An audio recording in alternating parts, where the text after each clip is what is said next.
am the king. I already know the best solution. My king, I have walked this land for 90 seasons. I have seen droughts like this before.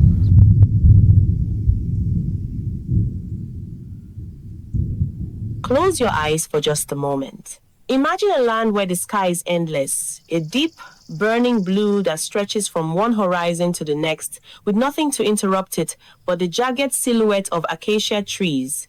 Now open them, because the African savanna does not ask for your imagination. It simply is golden grass rolled across the earth in great, breathing waves.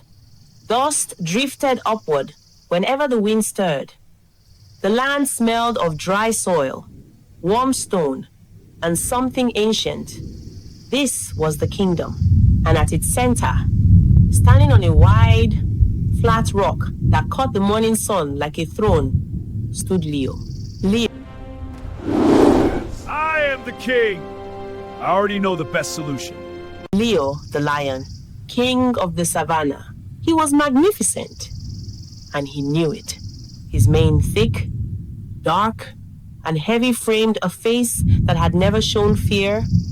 His golden eyes were sharp as blades. When he walked, the earth seemed to make room for him. When he roared, the horizon shook. The animals of the kingdom had watched Leo grow from a young, restless cub into the most powerful creature on the plains. They had seen him chase off rival lions 3 seasons in a row. They had seen him stand between a family of zebras and a pack of hyenas when the darkness had closed in. They had watched him, bleeding and proud, walk back to the watering hole to drink alone after every battle. If you're enjoying this story so far, take a moment to support the channel. Subscribe so you never miss a story from the wild. Like this video to help more people discover it. And share your thoughts in the comments. What would you have done if you were the king? Your support helps bring more powerful stories like this to life. Now, let's continue the journey. Because of all of this, the animals trusted him. Leo was brave. Leo was strong. Leo was their king. But the savannah is wise. And the savannah had seen other kings like Leo before. Kings who began with courage and ended with blindness. Because over time, slowly, the way a river changes course without anyone noticing, something began to shift inside Leo. The more battles he won, the more certain he became. Not just certain that he was strong, certain that he was right. Whenever the animals gathered at the council stone, a wide flat boulder near the eastern waterhole, where the elders had always met to discuss the affairs of the land, Leo would arrive last. He would walk to the front without being asked. He would scan the crowd with those sharp golden eyes. And before anyone had finished speaking, he would already be nodding not in agreement, but in impatience. The elder elephant was the wisest creature on the plains. He had seen 90 seasons come and go. He had watched the land flood and dry, had felt the earth tremble under storms that no young animal alive could remember. When he spoke, it was slowly, in long, careful sentences, because he understood that the right words, said once, were worth more than 100 words said in a hurry. But Leo did not give him the chance.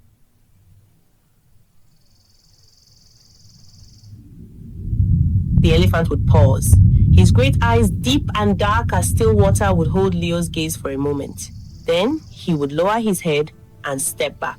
Because you do not argue with a king. Not openly.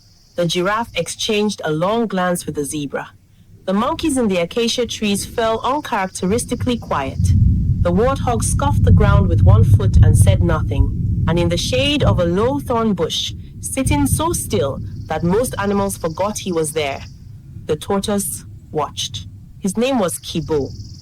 He was older than anyone could say, with certainty, older than the oldest elephant. Some believed, and he had seen 17 different kings rise and fall in this savannah. He had watched proud lions become broken ones. He had watched humble leaders become great ones. He said nothing yet, but he watched. because he knew something the other animals were only beginning to suspect. Pride, left unchecked, becomes blindness. And blindness in a king does not only hurt the king, it hurts everyone who depends on him. One afternoon, as the sun burned high in the sky, the animals gathered once again beneath the great acacia tree. There had been murmurs of unease. The grazing lands were slowly changing. Some areas were not as green as before. The air felt drier. Something was not right. The council My had been king, called. The elephants I have stepped walked forward this first. land for 980 My seasons. king. I have seen The droughts elephant like this began before. slowly, his deep voice calm and steady. The land is changing. The winds carry less moisture. The rivers are not as strong as they once were. He paused, choosing his words carefully. We must prepare. But before he could continue, Leo raised his head. Thank you, elephant, Leo said, his voice firm, almost dismissive. But I already understand the situation. The elephant fell silent. The other animals glanced at one another. The giraffe shifted uncomfortably. The monkeys stopped chattering. Even the birds seemed to quiet. Leo stood tall, his shadow stretching across the ground. There is no need for concern, he continued confidently. I have faced greater challenges than this. The savannah has always survived, and it will continue to do so under my rule. His tone left no room for discussion. The council ended quickly, too quickly. As the animals began to disperse, whispers spread quietly among them. Did you hear him? He didn't even listen. The elephant has seen many seasons. But who can question the king? Fear was not the problem. It was uncertainty. Not far from the gathering, near the roots of the great acacia tree, a small figure remained still, the tortoise. He had not spoken during the meeting. He rarely did. His movements were slow, his presence quiet, but his mind, sharp, observant, patient. As he lifted his head slowly toward the horizon, his eyes followed Leo, who walked away with unwavering confidence. And in that quiet moment, the tortoise spoke softly to himself. Even the strongest lion can lose his way if he stops listening. The wind picked up slightly, rustling the dry edges of the grass. A subtle change, easy to ignore, but it was there. And far above, the clouds drifted across the sky. Not dark, with rain, but empty. Unnoticed by most, the first signs of trouble had already begun. And the kingdom, led by a proud king, was walking toward a challenge it was not yet ready to face. The first sign came in the form of silence. Then came the heat. It arrived earlier than usual that year, pressing down on the savannah like a heavy hand before the long rains were supposed to begin. Animals paused in their grazing and lifted their heads. Nostrils flared, searching the dry air for something that wasn't there. The smell of coming rain, it never came. Weeks passed. The clouds would gather on the horizon each afternoon, building into great gray towers that promised everything and then, as if changing their minds, drift away before nightfall. The river, which in good seasons ran wide and brown and full of life, began to shrink. First, it pulled away from its eastern bank, leaving a strip of cracked gray mud where hippos used to wallow. Then the current slowed. Then the sections between the deep pools began to run shallow, ankle deep, then knee deep on a calf, then nothing at all. The ponds further inland dried in the sun like puddles after a morning drizzle. The animals grew nervous. They walked longer distances each morning to find grazing. The mothers watched their young more carefully. Old animals who had lived through droughts before began doing what the old always do. They grew quiet and started to count. Days without rain. Days of dwindling water.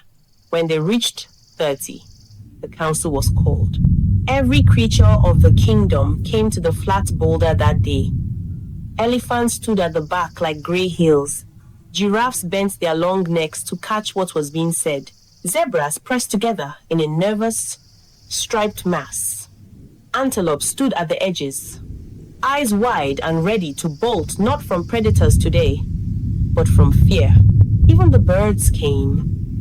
Hornbills, weavers, and starlings lined the branches above the council stone like a gallery audience. Leo arrived and took his place at the front. He looked strong. He looked composed. But those who watched him closely, Kibo, the tortoise, who noticed everything, could see the slight tightening around his eyes. Leo was worried. He just would not say so. The elder elephant was first to speak. He always was at moments of crisis because the others looked to him for steadiness. "My king," the elephant began, his voice low and measured. "I have walked this land for 90 seasons. I have known 2 droughts like this one. In both of them, the surface water dried, but the riverbed held moisture beneath the ground.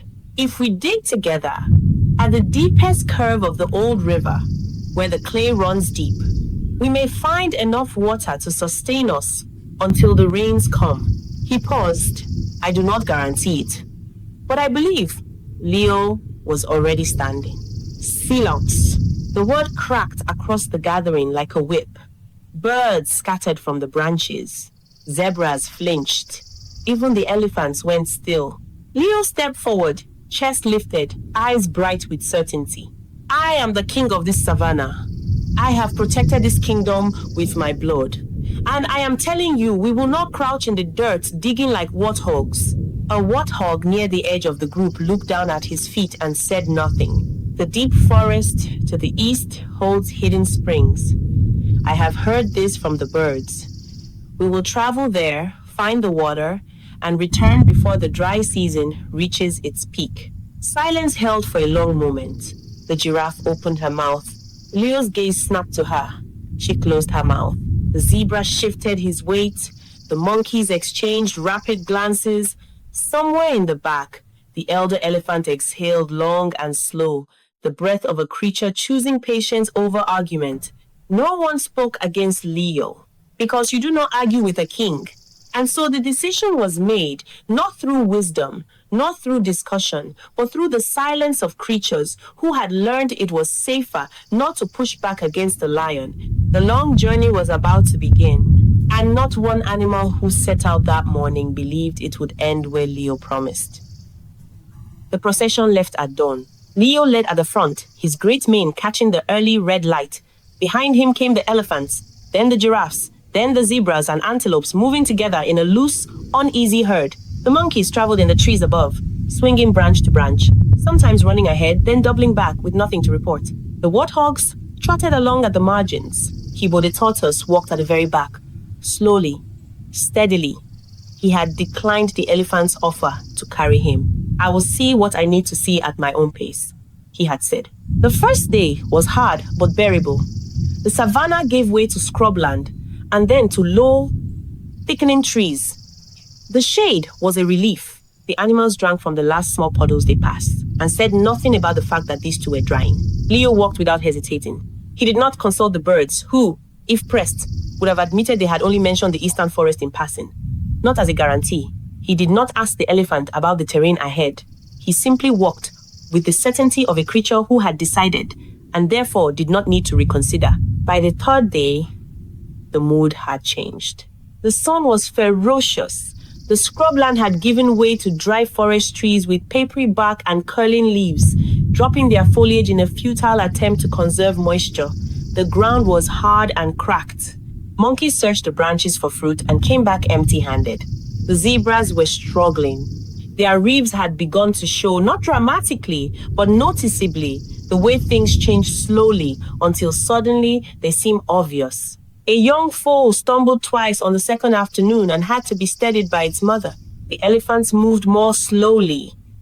Even their great reserves of endurance had limits. On the fourth night, While Leo slept apart from the group on a raised root, the animals gathered together in the dark. The giraffe lowered her long neck toward the center of the group and whispered, "There is no spring here. I can see for miles in every direction. There is nothing but dry trees."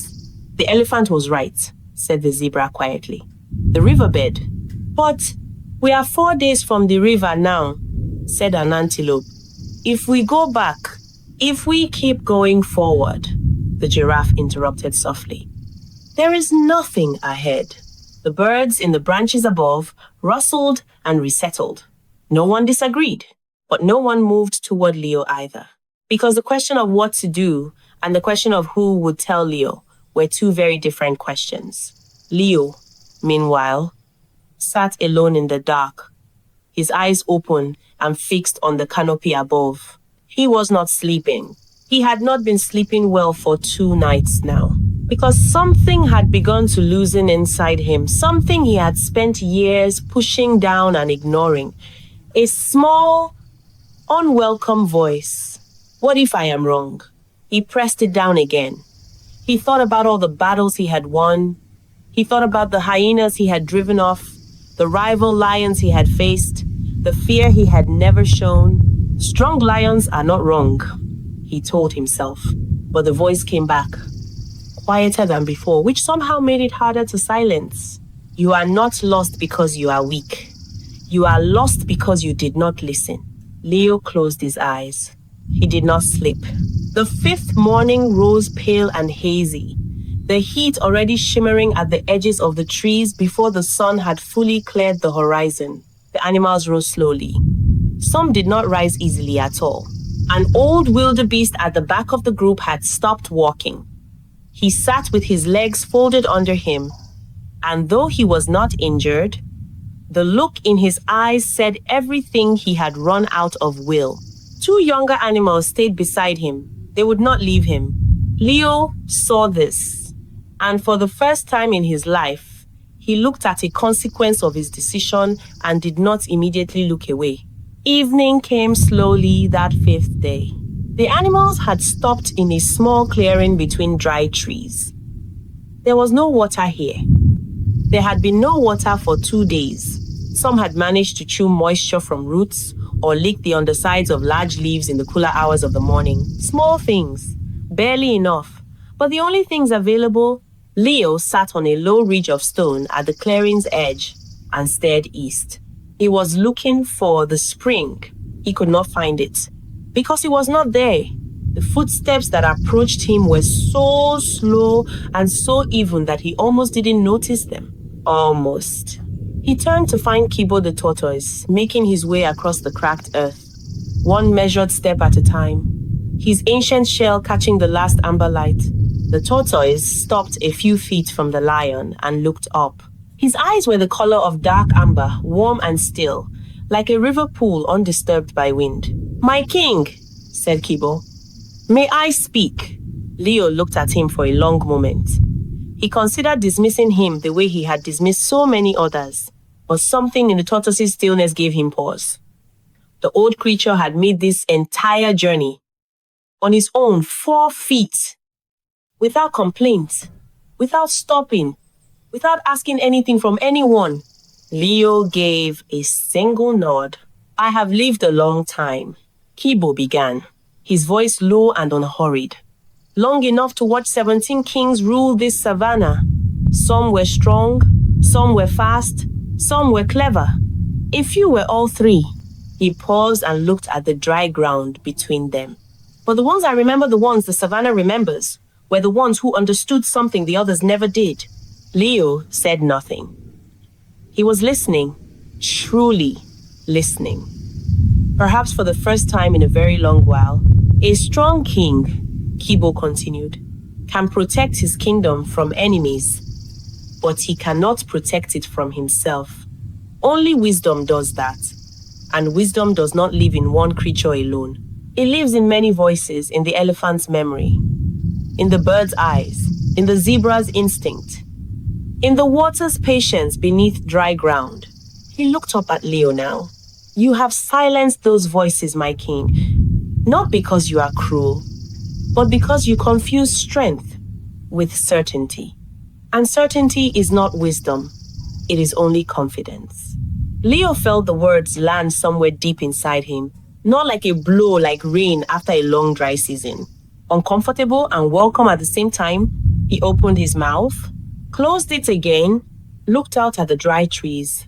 Then the elder elephant stepped forward from the gathered animals, slowly, without aggression, with the patience of a creature who had waited for exactly this moment and was prepared to wait as long as it needed. "My king," the elephant said, "there is still time. If we begin the return journey now tonight, while it is cool, we may reach the riverbed before the last of our strength is gone. And if the water is beneath the ground, as I believe, we can dig it free." He paused. "I may be wrong. I have been wrong before. But I have lived through droughts, and this is what I know." The savannah was very still. In the branches above, birds sat motionless. The zebra stood with her head low, ears forward. The giraffe watched from above with quiet, patient eyes. Even the wind seemed to hold its breath. Leo looked at the elephant, then at the tortoise, then out at the animals, the thin zebras, the weary antelopes, the old wildebeest who had stopped walking, the young ones who had stayed beside him. He thought about all the things he had been right about in his life. And then, for the first time, he thought about what it had cost him to always believe he was right. When he spoke, his voice was different. Not smaller, but quieter. As though something inside him had loosened, and the sound that came out was truer than any roar he had ever given. "Very well," Leo said. We returned to the river. No one cheered, but the relief that moved through the gathering was something you could feel in your chest, the way a held breath finally releases. The journey back had begun.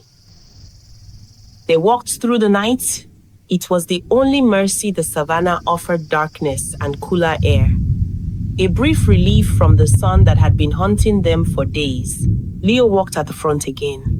But he was no longer looking ahead the way he had before, with the restless urgency of someone racing toward a certainty. He was walking carefully now, checking the pace of the animals behind him, slowing when the weaker ones struggled. Twice he stopped and waited for the old wildebeest, who was moving again, slowly, supported by the two younger animals on either side. The second time Leo stopped, the wildebeest looked up at him. Leo said nothing. He simply waited. The wildebeest dipped his head, and the small column moved on. The elder elephant navigated. He did not follow the original path. He cut southwest, reading the land through his feet, detecting subtle changes in the ground's vibration that no other creature could sense. He had walked this territory for 90 years. The land spoke to him through the soles of his ancient feet. No one questioned his direction. They reached the dry riverbed just before noon on the second day of the return journey. It looked devastating. What had once been a wide, flowing river was now a long gray scar across the land, cracked earth, pale and fissured, stretching between two banks that had never seemed so far from each other. The stones that usually sat underwater were exposed and bleached white. Dead fish lay curled in the last of the dried pools. Some of the younger animals looked at the dry earth and felt something collapse inside them. The giraffe made a sound that was barely audible, a low, hollow note of despair. But the elder elephant walked to the deepest point of the old riverbed, the inside curve where the water had always run slowest and deepest, and pressed one great foot flat against the cracked earth. He closed his eyes. He stood there for a very long time. No one spoke. Then the elephant opened his eyes and looked at Leo. "Here," he said simply. "We dig here." What happened next was unlike anything the savannah had seen in a generation. Every animal that could dig dug. The elephants drove their tusks into the earth and levered up great slabs of packed clay. Their feet walked the loosened ground in circular churning motions, pushing the dirt back in wide fans behind them. The zebras moved in behind them, kicking with powerful rear legs, sending dry clods spraying across the riverbed. Their hooves were hard and precise, breaking the packed subsurface that the elephant's weight hadn't already loosened. The warthogs, who had said very little for the entire journey and were perhaps the least expected contributors, went to work with extraordinary efficiency. Their flat snouts driving into the earth, rooting downward in short, rapid thrusts. They had been built for exactly this. The monkeys formed a chain, carrying scooped pawfuls of loosened dirt away from the dig site, tossing it up to the bank in a continuous relay.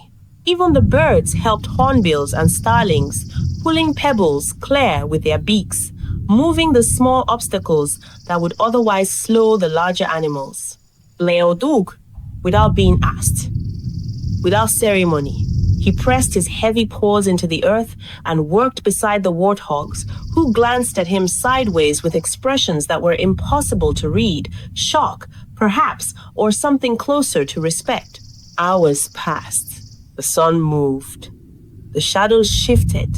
The hole deepened, first to knee depth, then to chest depth, then deeper still, the sides shored up by the elephant's careful positioning. And then, the elephant's trunk, probing the deepest point of the excavation, touched something.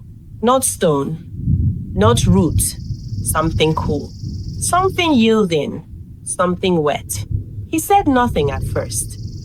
He pressed harder, and beneath his trunk, the earth shifted, and a thin ribbon of dark water appeared at the base of the hole, catching the light like a mirror shard. Then another, and another, seeping upward through the clay with patient, irresistible force water that had been waiting beneath the dry earth for exactly this moment, for exactly these hands. The giraffe was the first to make a sound. It was not a word. It was a long, shuddering exhalation, the sound of something released.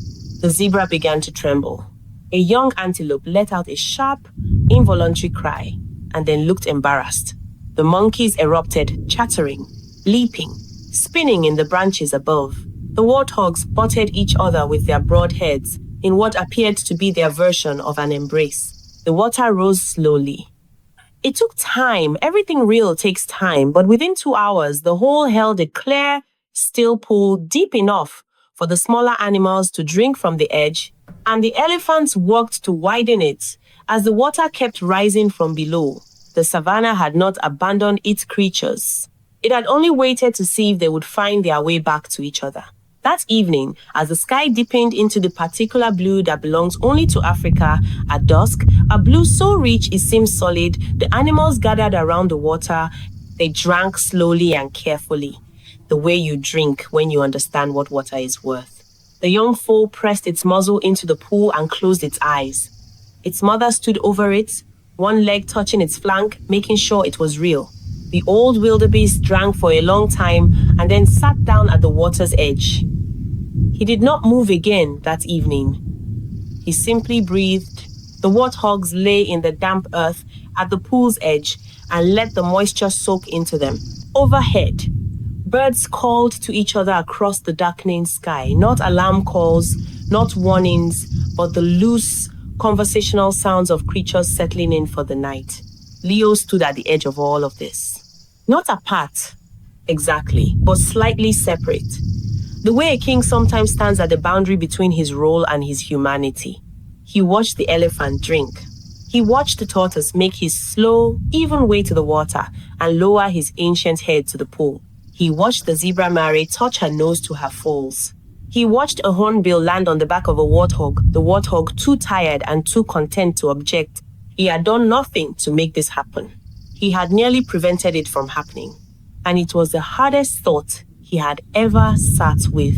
He walked slowly to the center of the group. Animals moved aside for him gently, without fear, making room the way they always had. He stopped in front of the elder elephant and looked up at that enormous, patient face. Then he turned to find Kibo the tortoise, watching him from the water's edge, with those warm, still eyes. He looked out at all of them. When Leo spoke, his voice was low, unhurried. It did not fill the air the way his roar did, but every animal was listening. My friends, he said, this kingdom almost died because of me. Silence, not because I was weak, but because I was too proud to hear the wisdom that was in front of me. He looked at the elephant. You tried to tell me, and I silenced you. The elephant held his gaze. Said nothing, but something in his expression softened. I have been king of this savannah for 7 seasons, Leo continued. I have won battles. I have protected this kingdom, and I believed that made me wise. He paused. It did not. He looked at the tortoise. Wisdom is not the same as strength. Strength is something you are born with or earn through battle. Wisdom is something you choose every single day by listening. Kibo dipped his head. Just slightly. Just enough. From this day, Leo said, his voice steadier now, not with the old certainty, but with something deeper and truer. No decision in this kingdom will be made by one voice alone. Every animal who has knowledge will be heard. Every elder who has lived through seasons I have not seen will speak before I speak. He looked around the gathering at the birds still settling in the branches, at the zebras standing together, at the young ones already leaning into sleep at their mothers' sides. Because this kingdom is not mine to rule. It is ours to tend together. That night, for the first time anyone could remember, Leo slept among the animals instead of apart from them. Not as their equal, he was still their king, but as one of them, and the savannah, which had watched all of this with the patience of something very old, settled into the night. The stars came out one by one. The water in the pool reflected them small, scattered lights in the darkness below, as steady as the real ones above.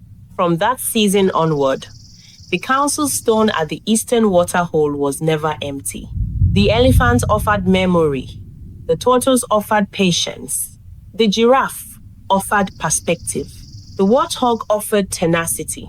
And Leo, the lion who had learned at last to listen, offered the one thing a king with humility can offer that no other creature can: the protection of every voice in the room, because a kingdom built on power alone is a kingdom waiting to fall.